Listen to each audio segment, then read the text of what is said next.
Hi everyone! Today I'm going to show you how to navigate and use Google Drive for desktop to make file management easier and more accessible across your devices. You won't have to worry about downloading or configuring the sync settings. We should have already taken care of that part for you, so all you really need to worry about is working directly within the Google Drive itself. Before we dive in, I must admit that while the program itself is incredibly useful, it is not without flaws. It seems that anytime Windows or Google pushes down an update, there's a chance it may log you out of your Google Drive app, giving you an inaccessibility error or something along those lines. If you ever encounter that, just let IT know with a quick email or ticket, and they can log you back in.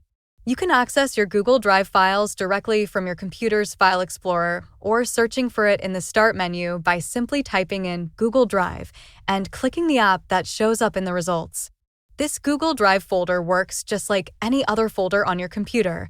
You can open files, drag and drop them, or even create new folders within Google Drive. Anything and everything you put in this Google Drive folder is immediately synced up to the cloud and is therefore accessible by any other device also logged into that same Google Drive account, in this case your store email.